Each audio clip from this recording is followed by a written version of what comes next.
বন্ধুরা দেখতে পাচ্ছেন আমার সামনে একটি স্কিমেটিক ডায়াগ্রাম ফাইল। তো এই ফাইলটা TRX 6000 মডেলের একটি অ্যাম্প্লিফায়ারের সার্কিট ডায়াগ্রাম ফাইল।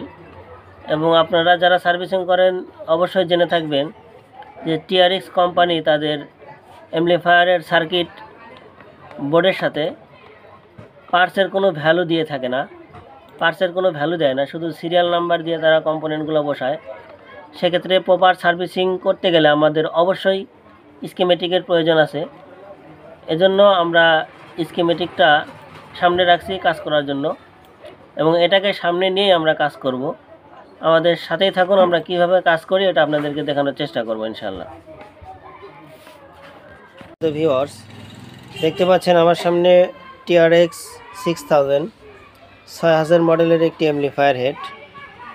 তো এই অ্যাম্প্লিফায়ার হেডটি টোটাল ড্যামেজ অবস্থায় আমাদের কাছে আসছিল। প্রত্যেকটা তার ছিল খোলামেলা এবং অনেকগুলো কম্পোনেন্ট বোর্ড থেকে খোলা ছিল, যা ভিডিওতে দেখানো সম্ভব নয়। অনেক কাজ করা হয়েছে। তো দুনো সাইড আমরা কমপ্লিট করছি। কমপ্লিট করার পরে এখন আমরা এই হেডটা লোড টেস্ট করব যে আমাদের সার্ভিসিংটা প্রপার হয়েছে কিনা। এমনিতেও আমরা স্পিকারে বাজাইছি, স্পিকারে কোনো সমস্যা হয় নাই, কিন্তু এখন হাই লোডে আমাদের টেস্ট করতে হবে।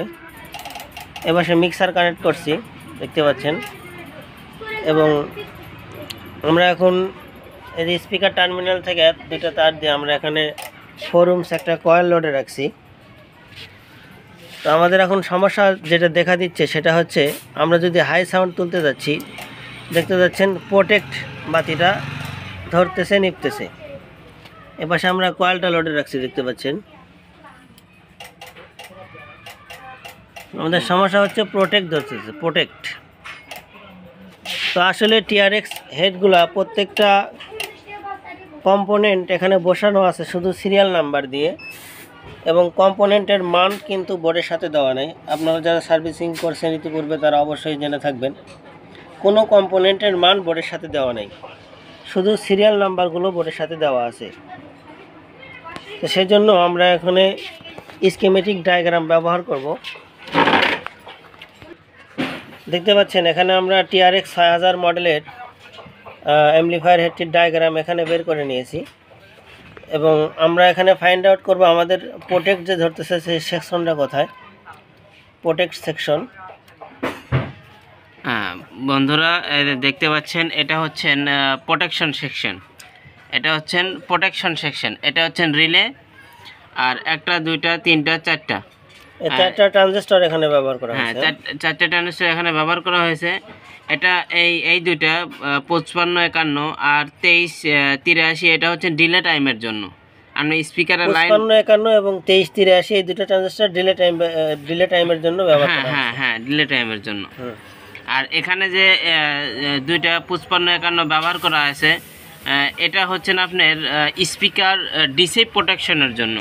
স্পিকার যদি কোনো ধরনের ডিসি ভোল্টেজ যায় সেক্ষেত্রে প্রোটেকশন দিবে। হ্যাঁ, এই পাশে যে স্পিকার আউটপুটের জন্য যে ট্রানজিস্টর খাটানো হয়েছে সেগুলো যদি একটা কেটে যায় সেক্ষেত্রে আপনার ডিসি ভোল্টেজটা যাতে স্পিকারে না যায়, যার কারণে এই দুইটা ট্রানজিস্টর ব্যবহার করা হয়েছে।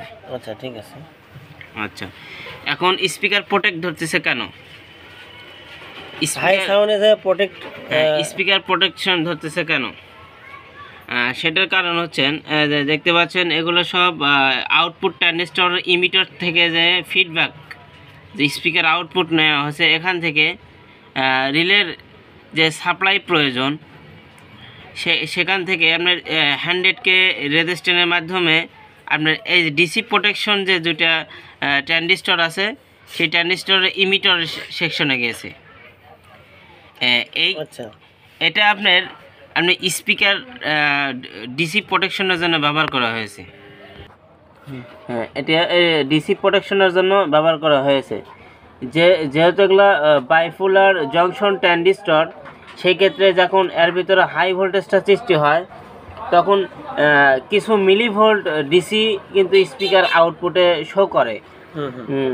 সেটা শো করার কারণে আপনার যে এখানে দুইটা ডায়োড ব্যবহার করা হয়েছে, এটা এই পাশের ইমিটার আর এই পাশে ইমিটরকে অ্যাডজাস্ট রাখার জন্য ডিসিও যেটা বলা হয়, এই দুটো ট্রানজিস্টর ব্যবহার করা হয়েছে, A42 A92।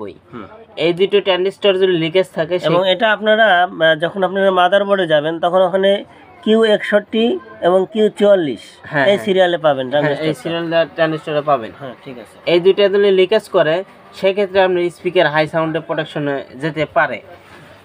আচ্ছা, আরেকটা হচ্ছেন আপনার এই 5551 যে ট্রানজিস্টর আছে তার মাঝামাঝি যে ক্যাপাসিটরটা লাগানো আছে 60 ভোল্টের ক্যাপাসিটর, এটা নাম্বারিং 16 ভোল্ট। হ্যাঁ, 47 মাইক্রোফ্যারাড 16 ভোল্ট। হ্যাঁ, এটা NPN ট্রানজিস্টর। হ্যাঁ, এটা যদি লিকেজ হয়ে যায় সেই ক্ষেত্রে আপনার প্রবলেমটা দেখাতে পারে। 100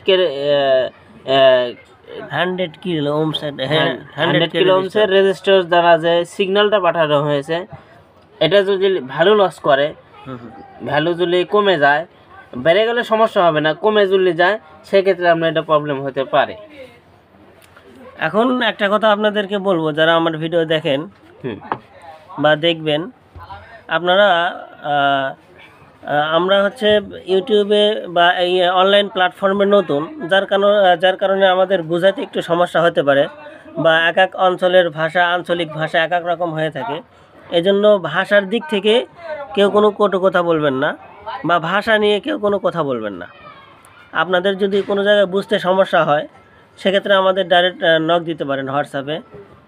আর এই সমস্যাটা যদি আপনি সহজভাবে সমাধান করতে যান সেক্ষেত্রে আপনার এখানে 100 ওহমসের রেজিস্টর একটু আপনার 150 কিলো ওহমস, ভ্যালুটা একটু বাড়ায় দিতে হবে, 180 কিলো ওহমস এই রেজিস্ট্যান্স লাগাই দিলে পরে আপনার সমস্যার সমাধান হয়ে যাবে ইনশাল্লাহ।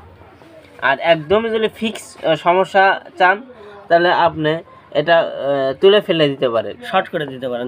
না, এটা তুলে শর্ট করে দিলে ওখানে স্পিকার ডিসি সবসময় প্রোটেক্ট করবে। আচ্ছা, এটা তুলে ফেলে দিলে আপনার সমস্যা করা যাবে না, রেজিস্টার আউট করতে হবে।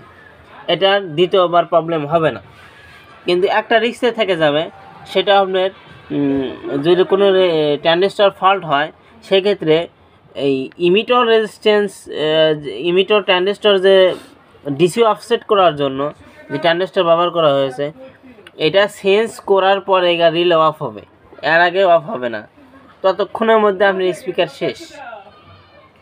এই কারণে আপনি এখানে না তুলে দিয়ে এখানে আপনি একটু হাই ভ্যালুর রেজিস্ট্যান্স আপনি ব্যবহার করবেন, এটাই বেটার হবে তুলে দেওয়ার বদলে।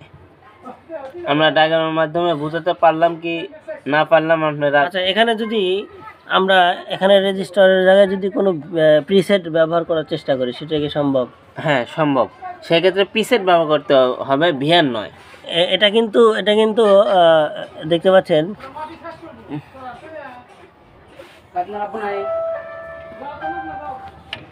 তো আমরা এতক্ষণ ডায়াগ্রাম বুঝছিলাম এবং আমরা বলছিলাম যে আপনারা সেই 100 কিলো ওহমসের রেজিস্টারের জায়গায় যদি আমরা প্রিসেট ব্যবহার করতে চাই তাহলে এই ধরনের বক্স প্রিসেট ব্যবহার করলে সবচাইতে ভালো হয়।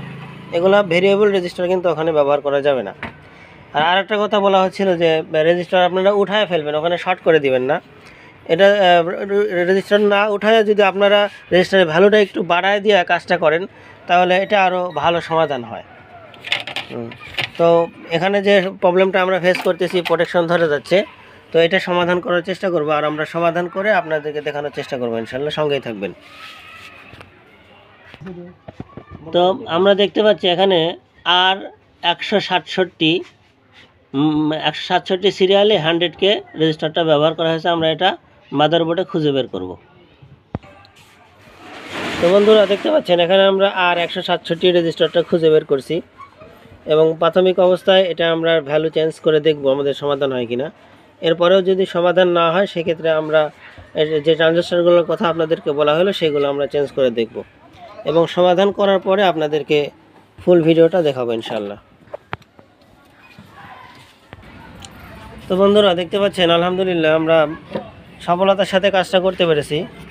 এখনও কিন্তু ক্লিপ জ্বালায় আমরা কিন্তু বাজাচ্ছি এবং হাই সাউন্ডে আছে ভলিউম দেখতে পাচ্ছেন, কিন্তু তারপরেও প্রোটেক্ট কিন্তু জ্বলতেছে না। তো আমরা স্কিমেটিক ডায়াগ্রামের মাধ্যমে কাজটা করলাম এবং আমরা হাই লোডে রাখছি, কয়েল দেখতে পাচ্ছেন লাল হয়ে গেছে। এরপরে আমাদের প্রোটেক্টটা জ্বলতেছে না। তো আলহামদুলিল্লাহ কাজটা সাকসেস হলো। সবাই আমাদের জন্য দোয়া করবেন এবং ভালোবেসে আমাদের পাশে থাকবেন। তো ট্রানজিস্টর, এই পাশে ট্রানজিস্টরে কোনো সমস্যা ছিল না।